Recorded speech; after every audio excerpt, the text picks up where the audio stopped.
Welcome back everyone. Practice set number ये 335 एडा series UPSC PCS के लिए चल रही है। प्रैक्टिस करेंगे इसमें हम करंट अफेयर्स के प्रश्नों पर। वो चलिए स्टार्ट करते हैं।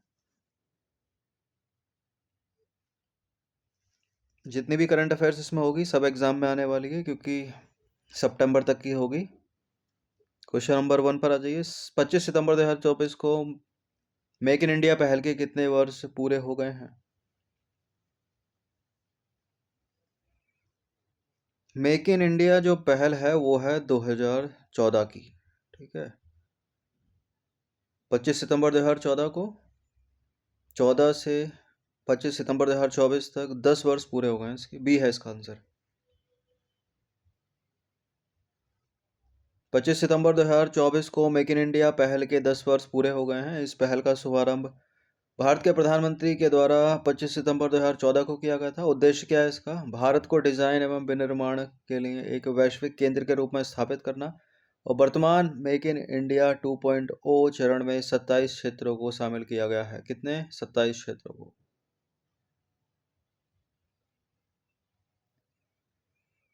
ग्लोबल इनोवेशन इंडेक्स यानी वैश्विक नवाचार सूचकांक 2024 में भारत का स्थान कौन सा है? ग्लोबल इनोवेशन इंडेक्स 2024 में भारत का स्थान है 39वां। ऑप्शन नंबर ए है इसका आंसर। और 23 में 40वां था।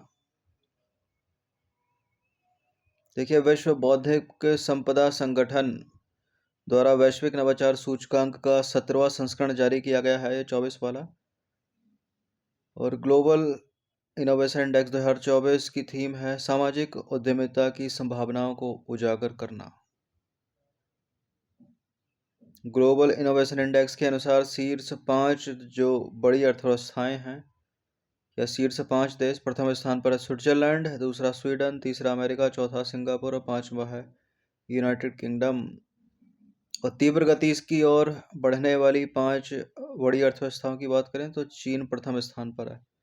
ठीक है, ओवरऑल में स्विट्जरलैंड प्रथम स्थान पर है। भारत की स्थिति देखें तो 133 देश हैं कुल।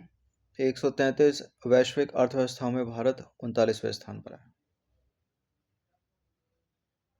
इन सभी टेस्ट का फुल टेस्ट पीडीएफ परचेज कर सकते हैं। ये नंबर है, इस पर कॉल या व्हाट्सएप करके। क्वेश्चन नंबर 3 है, सितंबर 2024 में भारत और उज्बेकिस्तान के बीच एक द्विपक्षीय निवेश संधि पर हस्ताक्षर किए गए। लेकिन प्रश्न यह है कि निम्नलिखित में से किस देश की सीमा उज्बेकिस्तान से नहीं लगती है? तजाकिस्तान, अफगानिस्तान, किर्गिस्तान, रूस। ये कोई भी टॉपिक जो न्यूज़ में है तो करंट से रिलेट करके पूछ लेगा, या उसका जो भौगोलिक स्थिति है उससे भी प्रश्न बन सकता है एग्जाम में, जैसे कि ये बना। तो सितंबर 2024 में भारत और उज्बेकिस्तान के बीच द्विपक्षीय निवेश संधि पर हस्ताक्षर हुए। और उज्बेकिस्तान से जो देश सीमा नहीं बनाता है वो है रूस। ठीक है, ऑप्शन नंबर डी है इसका आंसर। देखिए, उज्बेकिस्तान एक मध्य एशिया में स्थित देश है और यह सोवियत संघ के विघटन के बाद एक स्वतंत्र राष्ट्र बना था। एक लैंड लॉक्ड कंट्री है ये। इसकी सीमा तजाकिस्तान, अफगानिस्तान, तुर्कमेनिस्तान, कजाकिस्तान और किर्गिस्तान से लगती है, रूस से नहीं लगती है। राजधानी इसकी ताशकंद है, मुद्रा इसकी सोम है।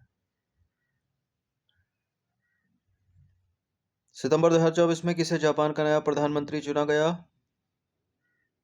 शिगेरू इशिवा, फूमियो किशिदा, निहोन हिडानक्यो, इनमें से कोई नहीं।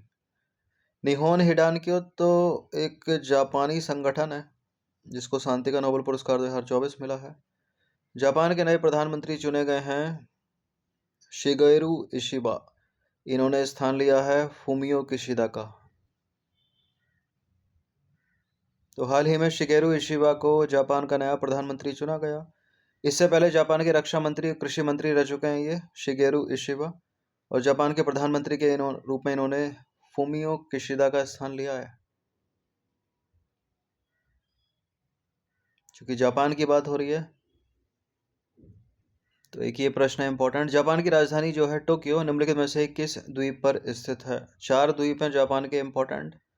चारों पर कई कई बार प्रश्न बना एग्जाम में ज्योग्राफी में।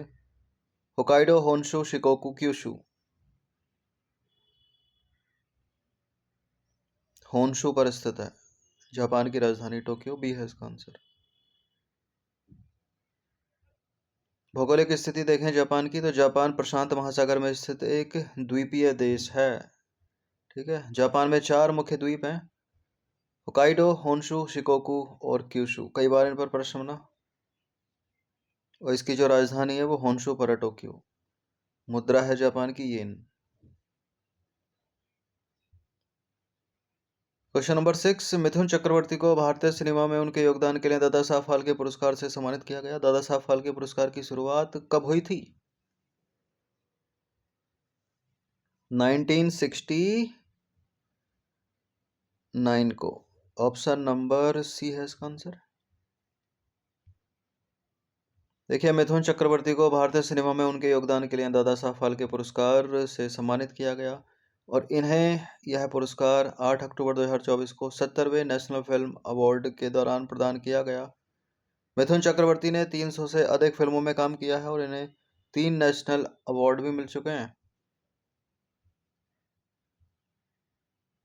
पुरस्कार के बारे में जाने तो भारत सरकार ने 1969 में भारतीय सिनेमा के जनक कहे जाने वाले दादा साहब फाल्के की याद में दादा साहब फाल्के पुरस्कार की शुरुआत की थी और यह पुरस्कार भारत के राष्ट्रपति द्वारा प्रदान किया जाता। दादा साहब फाल्के पुरस्कार की पहली प्राप्तकर्ता 1969 में देविका रानी थी।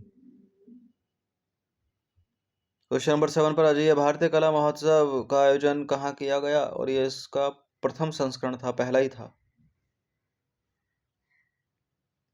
कहाँ किया गया? यहाँ पर किया गया है और ये जगह है तेलंगाना में। ऑप्शन नंबर ए है इसका आंसर। देखिए, हाल ही में राष्ट्रपति ने भारतीय कला महोत्सव का उद्घाटन किया। यह भारतीय कला महोत्सव का पहला संस्करण है। इसका आयोजन 29 सितंबर से 26 अक्टूबर 2024 तक किया गया और यह महोत्सव राष्ट्रपति निलयम सिकंदराबाद में आयोजित किया गया। राष्ट्रपति निलयम के बारे में जाने तो यह सिकंदराबाद तेलंगाना में स्थित है और यह भारत के राष्ट्रपति के लिए एक विशेष शीतकालीन विश्राम स्थल है।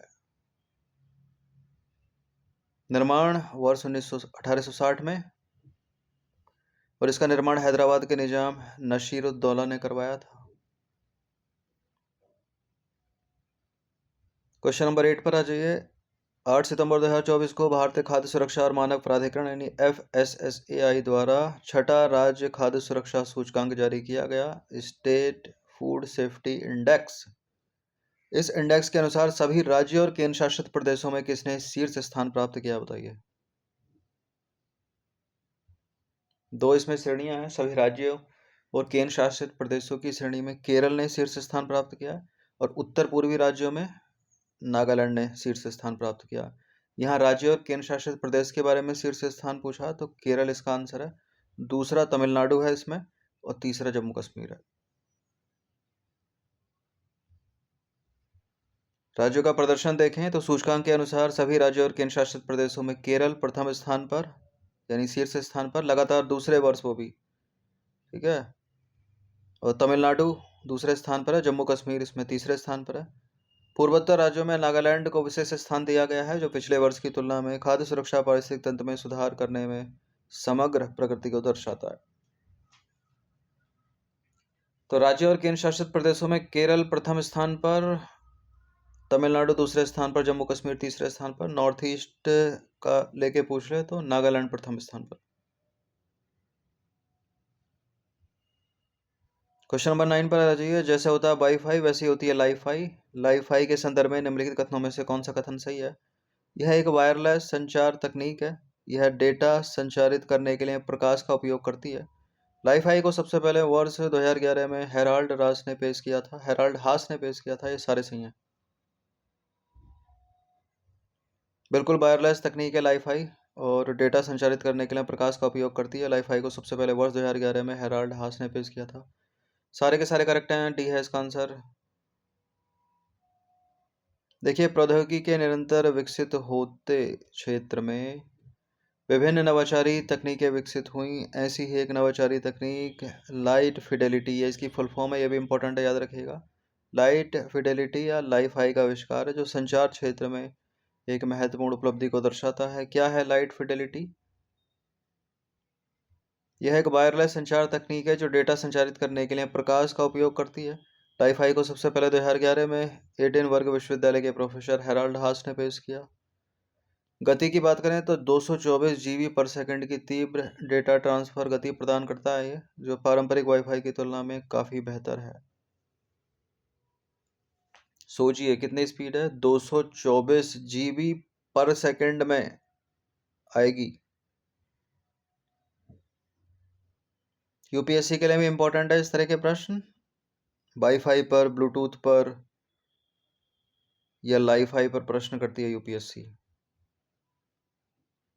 और इसी तरह से स्टेटमेंट बनाकर। 20वां प्रश्न है, विश्व दिव्य कला मेला का आयोजन कहाँ किया जा रहा है? कहाँ किया जा चुका है? पुणे महाराष्ट्र में किया जा चुका है, सी है इसका आंसर।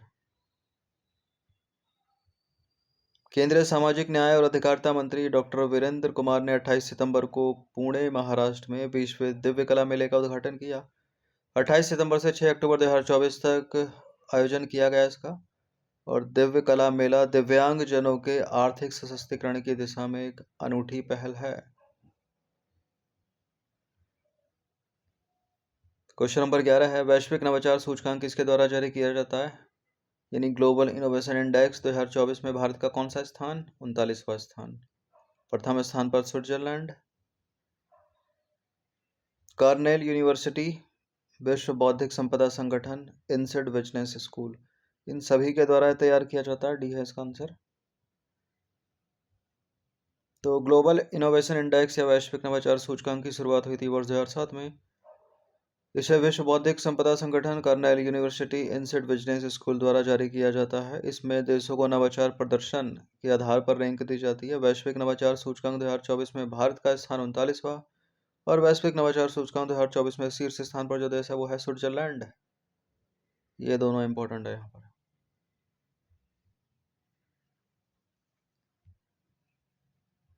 विश्व बौद्धिक संपदा संगठन का मुख्यालय पूछ ले तो कहाँ पर है मुख्यालय? स्विट्जरलैंड के जेनेवा में, ऑप्शन नंबर डी है इसका आंसर, जिसने प्रथम स्थान हासिल किया है।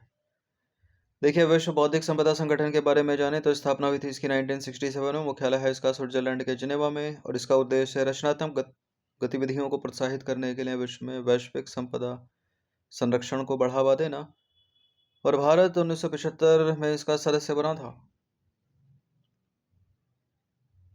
क्वेश्चन नंबर 13 पर आज 13वां प्रश्न है, एशिया पावर इंडेक्स में जापान को पीछे छोड़ते हुए भारत सबसे बड़ी शक्ति बन गया है। पहली, दूसरी, तीसरी या चौथी, क्या आएगा यहाँ पर? एशिया पावर इंडेक्स में जापान को पीछे छोड़ते हुए भारत तीसरी सबसे बड़ी शक्ति बन गया है। ए है इसका आंसर। पहली कौन सी है? यूएसए। दूसरी कौन सी है? चाइना। तीसरा हो गया भारत, चौथा हो गया जापान। है ये एशिया पावर इंडेक्स, तो आप सोच रहे फर्स्ट पे यूएसए कैसे आ गया? क्योंकि जो पैसिफिक वाला क्षेत्र है ना, उसके भी देश इसमें शामिल है, क्योंकि पृथ्वी है गोल। देखिए, एशिया पावर इंडेक्स में जापान को पीछे छोड़ते हुए भारत तीसरी सबसे बड़ी शक्ति बन गया है, जो इसके बढ़ते भू राजनीतिक स्थिति को दर्शाता है। यह उपलब्धि जो है वो भारत की गतिशील वृद्धि, युवा आबादी और विस्तारित अर्थव्यवस्था से प्रेरित है। एशिया पावर इंडेक्स की बात करें तो एशिया पावर इंडेक्स को लोवी इंस्टीट्यूट ने 2018 में लॉन्च किया था। यह एशिया प्रशांत क्षेत्र में शक्ति गतिशीलता का एक वार्षिक माप है।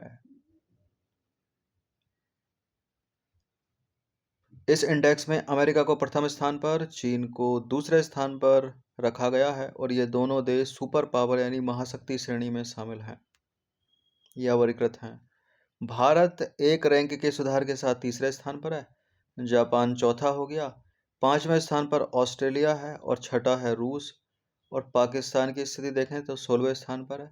ये सभी देश मिडिल पावर या मध्यम शक्ति श्रेणी में वर्गीकृत हैं। क्वेश्चन नंबर 14, विश्व पर्यटन दिवस इंपॉर्टेंट है। यही इंपॉर्टेंट है कि मनाया कब जाता है, और 2024 की थीम क्या है। वर्ल्ड टूरिज्म डे हर साल मनाया जाता है सितंबर महीने में। और विश्व पर्यटन दिवस 2024 की थीम क्या है? प्रदूषण मुक्त पर्यटन, पर्यटन और जलवायु परिवर्तन, पर्यटन और सतत विकास, पर्यटन और शांति। पर्यटन और शांति, ऑप्शन नंबर ए। देखिए, प्रत्येक वर्ष सितंबर में 27 सितंबर को विश्व पर्यटन दिवस मनाया जाता है। यही इम्पोर्टेंट हो जाता है पहले तो। और इसका उद्देश्य है पर्यटन के बारे में जागरूकता बढ़ाना और लोगों को पर्यटन के लिए प्रेरित करना, यानी टूरिज्म के लिए। विश्व पर्यटन दिवस 2024 की थीम अब इम्पोर्टेंट है, पर्यटन और शांति, याद रखिएगा। और पहली बार विश्व पर्यटन दिवस वर्ष 1980 में मनाया गया था, जो कि इम्पोर्टेंट नहीं है ज़्यादा। क्वेश्चन नंबर 15 पर आ जाइए। विश्व पर्यावरण स्वास्थ्य दिवस कब मनाया जाता है? विश्व पर्यावरण स्वास्थ्य दिवस